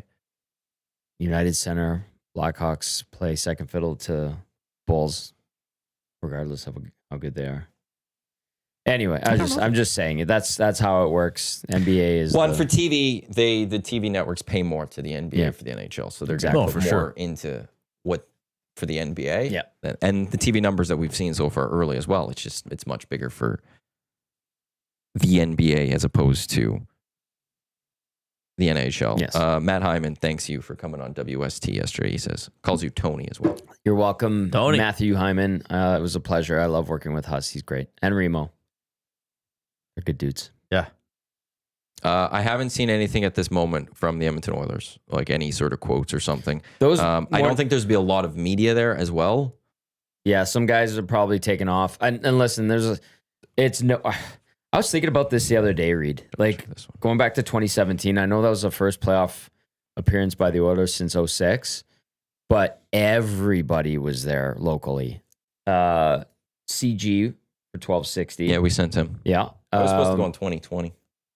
He was? Or I was. You were I was going to go in 2020, yeah. but then COVID and shut down. Oh, God. Yeah, that's right. Pat Henry was there, Radio Canada. Min Darawal, our buddy, Minners D, he was there for CBC. CTV Edmonton was there. I think Cookie went with Dave Mitchell. I believe Global was there. Yeah, because I think who went for Global? KK probably. Like, it was packed full of local media. Now things have changed so much, even in the 8 years. I believe Daniel Nugent-Bowman was there, Spec, Gene, like the regular broadcast crew in Oilers TV. NHL.com with DVD. DVD got to finally go for NHL.com. And he's not the Oilers reporter. That's the other thing, too. He's the Western Canadian correspondent. So he's supposed to cover the Oilers, Flames, Canucks, and Jets. And so, like, he's going to be on assignment the whole playoffs here. Well, Shog's not down there. Shoggy's not down there. Shoggy was obviously in Anaheim and San Jose as well. It has vastly vastly decreased and changed. So like this press conference we're going to get with the local media for the Oilers at the hotel pales in comparison to how it used to be. Why not? And on that, because they used to even before it wasn't there in 2019. No. But there was, you go on the team charter. The organizations or the outlets would pay in to be part of it. I would assume that's how it worked. Yeah. Now you have to fly your own way. So it's like if you're Speck or Daniel Nugent-Bowman, when's your flight coming back? Yep. The Oilers don't care when they're scheduling their media avail. No, they do not. So the only good news is it's easier to fly to LA, to Edmonton. We've got direct flights. Yeah. So there are some options there, but generally those flights are pre-booked for DNB or Spec and stuff. So it's almost like Tony Brar. You know, is he going to tweet? Tony and Paige or are down something there. like that? Yeah, I think. Yeah. Yes. And they do a good job. Are you talking to Siri? No, I accidentally clicked something. Well, I guess I was. I didn't mean to. Oh, what does she want? She wants to know what I'm doing later. Oh, nice. You're a busy boy. Yeah, I am. I just love it. Clausen just texted me this. What two random guys on a driving range, which is also funny to me. Listening to two guys on the driving range discuss the Oilers. Quote, they're done. No way they get out of this round. Did you see Skinner laughing and dancing? Brutal. Can't blame him, though. D is AHL grade. I feel bad for McDavid. Horribly constructed team. There's a live report from an Edmonton driving range of two guys. Ask Clausen if those guys were ripping darts, too. Yeah, well, I mean, those are all good discussion points. They are, yeah. I mean, that's what people, like I said, that's what people are talking about. It's the water cooler talk of the day, right? Of course. I mean, the very wise Sid Smith said to me, because, you know, at Ched, one of the battles we had to fight sometimes was that you would have occasionally a newsreader join the station who wasn't a sports fan. And they would think, like, I'm hired to do news. I don't know about sports. I don't have to keep up to date on the Oilers. That's Reid and everybody else's job. And they would make mistakes or omit Oilers stories from their newscasts. And Sid would always say, you know, like, you can tell people to an extent, but if there's a big problem, bring it to me or Bob or Leighton or somebody else. Yeah. But Sid said, like, people have to understand, if they're going to work in Edmonton media, what the Oilers are up to is one of the biggest stories of the day. Front page. Like, you can't separate news and sports. Yeah. Well, you have things people are talking about and that are stories. Well, and I'll throw, like, you'll see, especially if the Oilers go on a longer run, CTV and Global will be live from Ice District with their 5 and 6 o'clock newses. Yes, Oilers, like the Oilers in the playoffs are the number one story in the city overall. I mean, I know there's going to be an election Monday.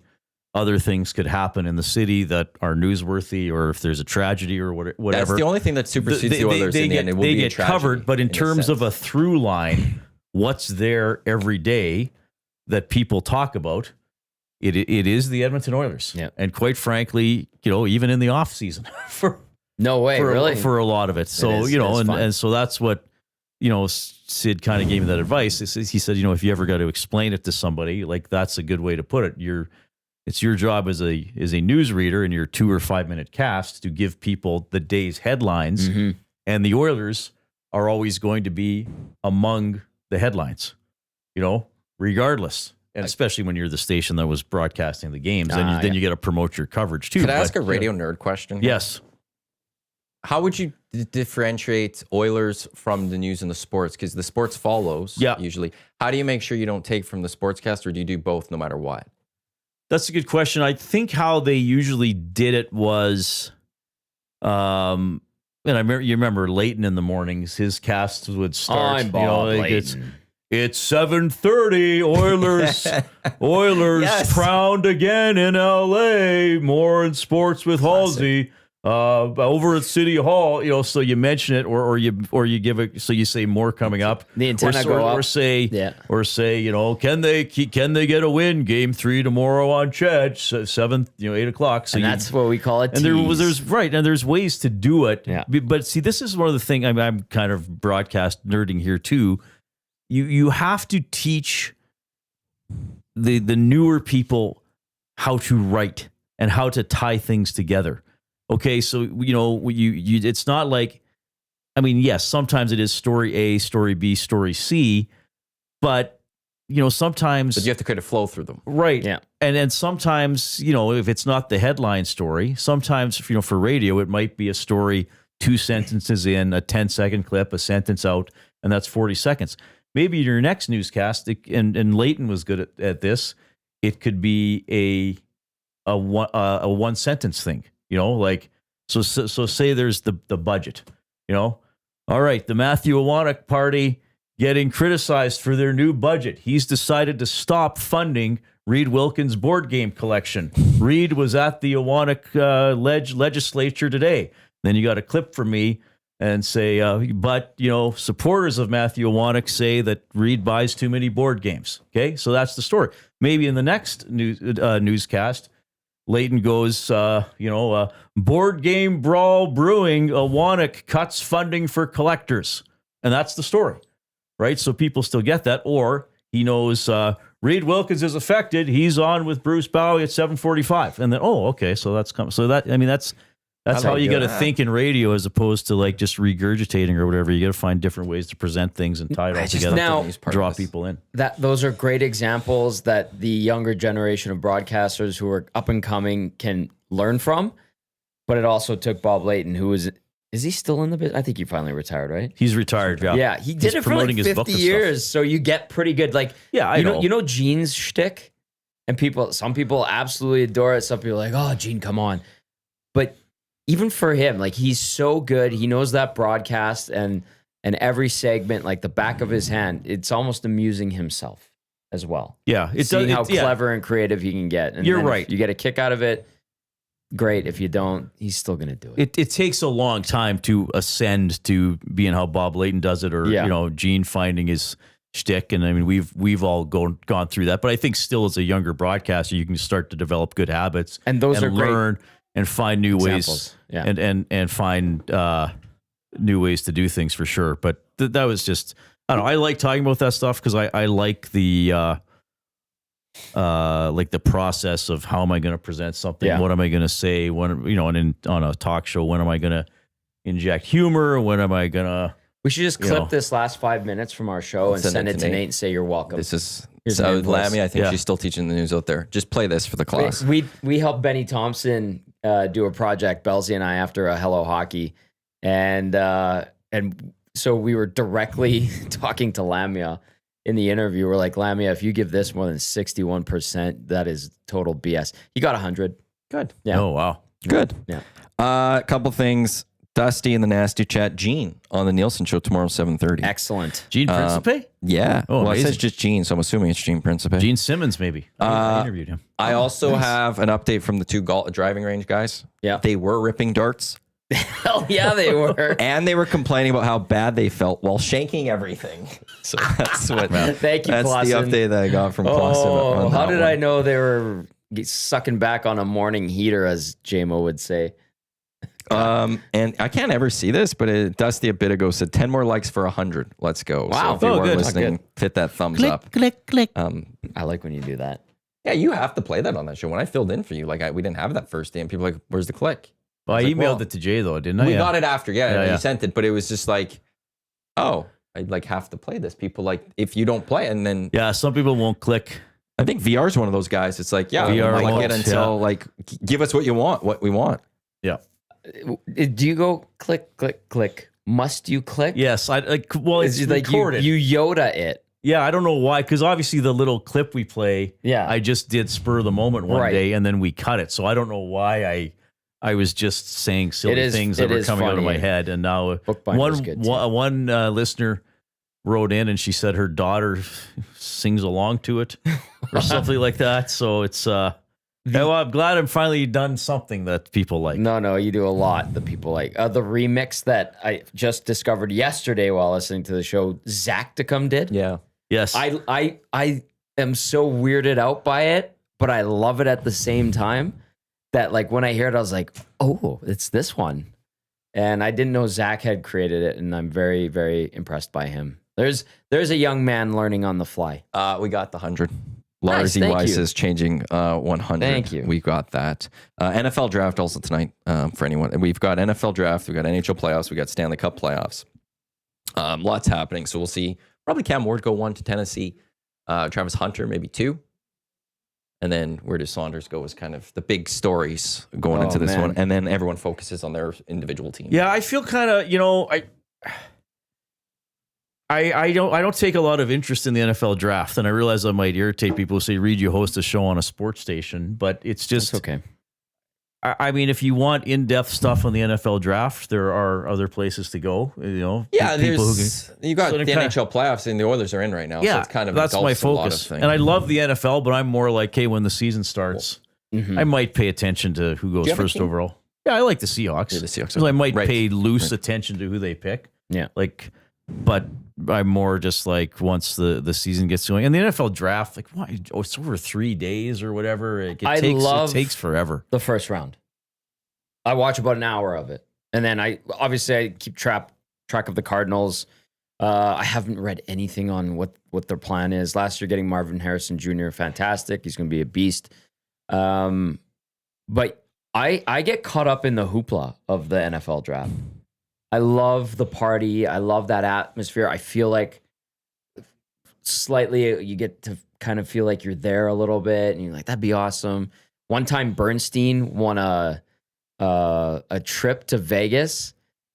Him and PJ, his wife, they went and they were front row for the second round, I think it was. And I was watching, like, there's Dennis in a Rams jersey, and you hear about like how fun it is. So I like that. But then you're right, day 2 and day 3, it's just like, okay, whatever, who cares? I used to watch it. I've stopped like That doesn't those surprise later ones. Like now I just one will be on to a degree tonight. Yeah. If the Oilers were playing, it wouldn't be. I won't watch anything of 2 and 3. Like Mel Kiper, like I get it, but at the same time, I'm like, I don't watch that one. I think it's on ABC. I think ESPN has Mel Kiper. Yeah. And ABC, they use the college They have football crew. Herb Street, Kirk right? Herb Yeah, Street, he's great. and I love that crew so much that I'll just watch that one, and I love watching what they have. So that's the one I generally gravitate to. Coming up today on the Reid Wilkins Show, 3:30, will be a gentleman named Stuart Johnston, who is now the commissioner of the Canadian Football League. He had a press conference earlier today. I don't know if you guys saw I only heard what anything Dusty of said. that. I listened to part of it. And Very different from Randy. Randy, to me, was a guy that he made bold claims. I feel like Stuart said things but didn't really say anything. Like, I got some quotes here from CFL News. What do we have? He'd like to capitalize on the renewed patriotism in Canada. He was saying things that you got to get young people playing football and loving football. He talked about doing a listening tour and things like that. So, like, yeah, okay, that's great. But there's no idea of how to do that. Yeah, Right? I mean, like, it's easy to say we just need to get more people, some kids playing football and loving football. And that's how we're going to get the younger generation. Awesome. How are you going to do that? But now also at the same time, what can you really say? And should you say anything deeper than that as a commissioner? Randy was a guy that would say those things. And then you'd get to him at the Grey Cup and be like, well, things haven't been done. You made all these claims. And so it's like an anti-Randy right now. And it's a wait and see. The listening tour thing is pandering. Let's be honest. yeah, I guess it's All of them do necessary. it. You want to get out there and do stuff. But for all of you thinking, no, Reid, the commission needs to hear what I have to say. Fair enough. But then think to the ideas your friends have about a league or a team and how many of those you would listen to if you were a commissioner. That's how the commissioner is going to feel about you. yeah. It is good to press the flesh, Like, though. I'm sorry, I'm being a little cheeky, but I mean, like, most fans are going to come up to it and be like, they need more ice cream flavors in the Winnipeg Stadium. You're right. And the commission's going to be like, well, okay, I'll talk to them work on about that. But I think it is the pressing the flesh, meeting the people, showing you care, even though it might just be for show, basically, because, you are going to have a suggestion as a fan and you'll be like, okay, that's great. Never thought of that. Thank you. Please make a note of it, assistant. Whatever. Probably won't go anywhere. But the fact that it's like a sign of respect to the fans in every market, maybe some new markets and ones that feel like they've been forgotten. that's a good thing to do. It's a good faith tour. And Randy did it. Kohan definitely did it. Orage, who knows, man? That was a disaster for that 1 year. But that's good. And at least Stuart Johnson's not promising stuff. And you're right, Maddie, like the anti-Randy, which is probably what the general CFL fan can really stomach right now, because they don't want bluster and big promises. They, I think, want people to go and actually put their words into action, like that 10th team. And I know he touched on the 10th team. He kind of, I would say more cold water was thrown on expansion today. Really? Is one thing I would grab. Didn't he say yes to the 10th team? They need to get that 10th team, for crying out loud. Do they? Yeah. We've never had one. Get Except it when they were in the States. Man, balance the schedule. It's there. I gotta find. They wouldn't. Okay, I will reveal something. Please do. Now before you do, would I like a 10th team? Absolutely. But he adds he won't be actively looking for a 10th team at this time. Instead, focused on strengthening the existing 9. Sorry. I will, for the first time ever, because he's no longer the commissioner. Okay. And he probably told other people over the years. And this was before the pandemic. It was probably 18 or 19. He was in studio for Inside Sports. He was in Edmonton. He actually came in. We had a really good interview. And off air, I brought up how I said, look, Randy, I hate the divisions. He's like, no, like, we need the divisions. I said, yeah, but like, it's like 18 games is so long. And he said, this was what Randy told me at the time. And maybe he moved on from this, or maybe he was pandering to me in that moment. But what he said was, we had a 10th team. We have 2 5-team divisions. You play every team in your division thrice for 12 games. Okay? So 2 teams, you'd have an extra road game against 2 teams. You would play the teams in the other division only once. So it was going to be, he was planning on cutting the season down to 17 games. What? But TSN would still get the same number of games because there'd be an extra team playing games. And he was all about division, and then the playoffs are still, so you'd play Calgary 3 times, and then you'd still see him in the West semifinal. Because I was like, because I kind of said, like, he talked about player safety, and they're playing 18 games, like it's a long season. But instead, what they did was they added the extra bye week, which drags things out. It does. Even more. So that's what. Now, maybe he only had that plan for a few days, or maybe he just It couldn't work. Maybe he just floated it to me, but he was saying, emphasize divisions. No. Cut down on travel. Well, but they did kind of do that for the last couple of years, where they had, like, the Elks would only. There's a couple of years it wasn't a full interlock. It was where you'd have a couple of games, like where the Elks would go to Montreal. Yeah. We Right. wouldn't They see Montreal come partially here. did. And people didn't like that, and they've now, I think this year they got rid of that. Yeah. Right. And so that's why I think he probably did want to do that. But the fact that they tried it to a degree was Yeah. maybe a test run. Maybe, The yeah. fact that they've gone away from that, I don't think if Randy still was Well, the commissioner, they would go to And that. plus now, But- at this time, the NFL was still 16 games. Yeah. And now I think I saw something a couple weeks ago that eventually the NFL is going to go to 18. Yes. They'll shorten the preseason to 2. And What they're gonna league have- does that already and has for years and years and years? Yeah. I still stand by. I think they're going to one day in my lifetime, the NFL will be an every day of the week league. They'll just play primetime games, and they'll space it out, and teams will get 8 days between games and 10 days between games or whatever. But it's just going to be primetime games from September until March. Yeah. You've said some They crazy might- things in your time, but I don't think that's one of them. They still might seed Saturday in September, October, November to college football, just because they get their players from the only NCAA. reason, but and where I'll go again to in my lifetime, so I don't know how. Maybe, hopefully, my life's a little longer than just a few years. That's drywall, by the way. Again, stud somewhere. That's why I go This across. is where you can knock on yourself. Jeez. There was a tradition of the NFL got Thanksgiving, the NCAA got Friday, and a couple of years ago the NFL infringed on that. the NCAA, I know there's people that were very upset about that, and I think that's now the first shot that was fired from the NFL going, we eventually are slowly going to just take every day of the week. Well- and through COVID, they played those games on Tuesday, they had a Wednesday, and they saw the numbers. Well, and they then took the- over Christmas Day. the I mean, Wednesday Christmas games, because they had played on Christmas Day before, but it if fell it on the fell weekend. between a Thursday and a Monday. Yeah. The Wednesday Christmas games were interesting. And they went to the NBA and said, we're taking this. yeah. Thanks for holding this for many years. This is now ours. And that's where I feel like one day they'll just be like, well, screw this. Why are we playing 8 games at once on a Sunday? Let's space these out over the course of a number of days. Yeah. And, But I could, and then they do start adding Saturday games in December. Yeah. but that, and to Usually, the and point, then- that's because the NCAA is over.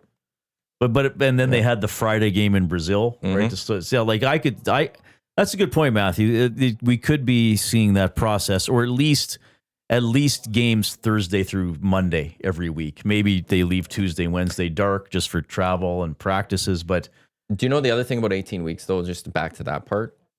If they start the season where they do, and they go to 18, I read an article on this. I think then the Super Bowl obviously would be pushed back one more week. yes, It would it'd fall on a weekend, a long weekend. So they So would have Monday the game would on be the Saturday, off. because so many people want it on the Saturday. Yeah.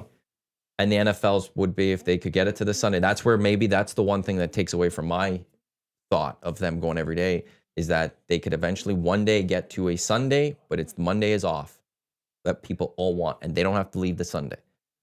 I think it's the President's Day. Or is it MLK in February? It's a long weekend. Remember, but You it'd get be that Monday off. yeah. Everybody will recover with their hangovers. To Stuart John, like I know Dusty loved this quote, but the future of the CFL is bright. Together we can achieve great things. And like, well, yeah, that's what's he gonna say? Well, that's the thing, and that's where I'm not like I don't look at that one and go, yeah, like I don't want him to stand there and be like CFL tough spot. I don't know if we can get things done. Like naturally, he's going to say things like that, but also like he said something, but he didn't say anything. That's where I looked at Stuart Johnson today. So I'll be fascinated. Are you going to ask about fantasy? I have to. Just my boss wants me to. I could bring my fantasy jersey or my championship jersey to you if you want to show Stuart one of the championship trophies. Yeah, it's a great idea, Matthew. Seriously though, want me to just bring it? Yeah, That's just a maybe. aware. Do you want me to just bring it mid-seg? Like while you're talking about it, I'll just walk in and just show it. Then you get up and leave. But in all seriousness, the league is in a good spot. I think the TV numbers were encouraging. Yep. The new owners that have come in have mega bucks. It's the one thing I'll give Randy a lot of credit for in the end. And now maybe took a few cracks in certain markets, but the CFL has not had more stable ownership. Also, as much money, I think, in the ownership. Yeah. That's a good thing. Yeah, that's probably true. I mean, there's still some markets here included. Hopefully we're bouncing back where the attendance. I mean, you still look at a game in Toronto and be like, there's nobody there. Yeah. But that's MLSE, like they have money. Although now I'm curious to see what they do with that franchise. Apparently they treat that team like dog crap. Yeah, and now Bell's not involved in it soon at some point. And Larry Tannenbaum has zero power. He used to have all the power when it came to MLSE. He bought the team himself at first. With Bell. Then they came on board. Bell and Tannenbaum bought it. Oh, okay. And then Rogers came in after. Oh, that's okay. But yeah, it was because initially Rogers didn't want it. So Bell and Larry did it together. Yes. And then Rogers a year later jumped in, which I never understood at the time. Me neither. The only thing that I remember James Duffy came on with JMO, and he thought maybe with an expanded 10th team, if they kept it an 18-game schedule, there'd be more games to broadcasting. Would Sportsnet want some packages? Oh, right. Yeah. Because you could also have, like, if TSN got it, like, do they have enough people to broadcast that many extra games? Oh, right. You know, type thing. So he thought maybe they got in on it. But with their deal with the NHL again and what they have with the Blue Jays, I don't know their appetite on that. I'm very fascinated by it right now just because Bell is now gone. And what happens at the TV deal, I think, really is going to signify a lot that's going to happen with the Argos. If the Rogers isn't involved with the CFL, why are they keeping the Argos? Right. Unless they just want to own all the sports teams in Toronto.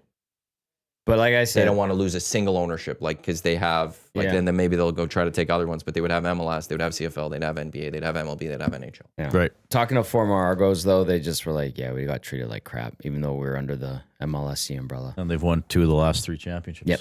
It's kind of crazy. Yep. They know how to build winners, Reid. Yeah. You know who does? I'm just kidding. I'm not going there. No, don't. People think they're taking shots at my CFL Fantasy League, but we're going into season 10. It's just that simple. The other league started only because of us. Is Dusty getting into the nasty chat? No, and Surveyor Brett, I mean, why would the commission want to see a jersey from the second best CFL Fantasy Football League out there? Uh-oh. And then the Georgia Satellite can confirm Kerfloat for life, but like... Surveyor Brett's a ref, right? Yep. Yeah. What does he think of the officiating in the playoffs? I would really like his opinion. Yeah? Yes. We only got a couple minutes. Wow. So we'll see if he Or gets you in can, at that you time. can email me, Or- read at EmptonSportsTalk.com, And or you could do chime it in from during my 3 to show. 6. That's what I was going to throw out I there. would like to know that. I know he didn't ref in the NHL, but you'd think he would have a perspective. Sure. Of I will say this more about Surveyor, informed. he's very much follows the rule book, and he's not afraid to go on Twitter and defend the officials based off the rule book, even though if that means he's going to get ripped from other fans. He's very measured. for sure. Like that, like not a fan in that perspective. Like, no, this is what the rule book says. Yes, which I try to look at too. I just think, again, with some of the cross-checking and stuff, it's pretty inconsistent. I like yelling first, then reverting back to the rule book. It's more fun that way. Big Uke saying also Kerfoot for life. That's a shot at Lieutenant Eric, dude. Wow. Eric's going to hear about this. Eric will know about this. That other league's not seeing 10 seasons. I'm just telling you right now. And even if it does, that means we're seeing like 20 something. Okay. No, it would be like 18 when it starts. Okay. We meet in person. Yes, And I know. we come from lands that, from the heartland of the Canadian Football League. Surveyor Brett says, I'll send you an email, Reid. Thank you. Just so that you have that. So, but yeah, Stuart Johnson coming up 3:30 today, Reid and Jay. Looking forward to that. Do you know what else you have on? Marty Braun. Right. Nice. Marty Braun's going to be on the show today. 4:20. So the commission's 3:30, Braun's 4:20. And I think we got the ski report today. Like there's still skiing at Marmot. Heck yeah, they are. Yeah. Can I announce a guest for Saturday's Hello Hockey really quickly? Of course. John Scott will be joining us. Oh, he is going to come on. Yeah. Good. Belzy lined him up, so we're looking forward to that. Good. That is 10 to 12 right here at Edmonton Sports Talk. I'm going to take, we've got like 3 minutes left. Seeing if, I haven't seen anything come out of the Oilers I was just looking too. I Avail. didn't see anything either. So they'll be more likely for two guys and EST or EST afternoon / your show later today. Have they posted the stuff on YouTube yet? Well, yeah, we'll be running it obviously throughout the afternoon. Mm-hmm. I think if it was posted, like at least there'd be a clip of somebody would. Usually we get a quote by now. It'd have been something by now. Yeah, Knobloch, it's been up on the Oilers site. He spoke for 5.5 minutes. Who else? Oh, Kulak. Kulak 43 minutes ago. Knobloch 37 minutes ago. There you go. Yeah. Okay. So you Kulak guys probably playing okay. Yeah. Overall. Yes. Yeah. I think Nurse has been playing okay, except for kind of going to the wrong spot on that one Sliding. goal. Yeah. Yeah. Now, yeah, you got players do slide in that Gager situation. hates it. I know. Rob Brown, though, used to defend it in certain situations. Right. Like you said, there are actually times where if you time it right, you leave the guy nowhere to pass it. The problem was he left his leg up and it went under his shin. Yeah. Yeah. But like Rob actually said, like when he was an offensive player on a 2-on-1, if a guy timed it perfectly, Then you're hooped. you can take a lot away. Yeah. Oh, no, I get it. And Rob's fantastic. So I generally would defer to him as well. But in that situation, A little bit. Lalonde's been pretty good during the intermissions. Do you like him? He's like the way he described how LA entered the zone to lead to that goal was good. Like he said, Nuge came down too far and separated He is from a Wallman. former and then- NHL coach. Yeah, so like he knows stuff. Yeah. Obviously, you have to be good to get to the NHL. Yeah. But it's just interesting on that play, a lot of people were focusing on Nurse sliding. He was focusing on how did LA get the zone. Right. So a guy was coming in full speed down the left wing. Well, that's Right? good that that's his coaching mind taking over, obviously, and being comfortable on the camera and willing to go back that far, because generally we're guilty of it too. I know I am, is we look at the immediate play that led to the goal rather than the beginning of and root of it. And I have to remind myself to look at the root, and that's a good instinct by Derek Lalonde. Root or route? The root cause and the route in which we got there can be derived from the root, if we're going to get into the minutia of this crap. What do we have coming up? Lock Shop. That's coming up at 11. We got two guys and a goalie. It's going to be Jay Milne with Joaquin Gage and Matt Cassian. We got EST Afternoons, Gager and Hernan, and then the Reid Wilkins Show at 3 o'clock with Reid and Jay. Zach also with you guys from 1 until 6. As mentioned, 3:30, the new commissioner of the Canadian Football League, Stuart Johnston, as well as 4:20, you said? 4:20. For Braun, yeah. Yeah, Marty Brion at 4:20. Reid, thanks for coming in and joining the Hangout. Tommy, thank you for coming in as well. Appreciate it. Thank you for having me. I guess. I don't know. This is the I was show finding that we weird co-host. thanking the other person, but like then it's like I don't know what to say to you, and I still haven't figured that out. So I guess Thank you is fine. Sure, I Unnecessary, guess. but I'll Yeah, accept it. Reid, okay. I love your socks, by the way. And once again, reminder: GCL Diesel Oil Stream pregame show tomorrow at the Canadian Ice House. Reserve your table now because that's going to fill up. So you're going to want to do that. And Tommy will be there. And Reid. Yep. And he'll be there for pre and post game show. Thanks for tuning into the EST Hangout presented by Sentinel Storage, live right here on your clear choice for Edmonton Sports, Edmonton Sports Talk. On behalf of Reid, Tommy, I am Matt. Again, thanks for tuning in. Lock Shop coming up in just a few minutes. Don't go anywhere. Let's go. There you go, right in front of the camera. First-time guest, long-time listener, fan of the original draft commissioner. Welcome to the EST Hangout presented by White Claw Hard Seltzer. The difference is clear. Matt Iwanyk, Tom Gazzola with here. Joining us today,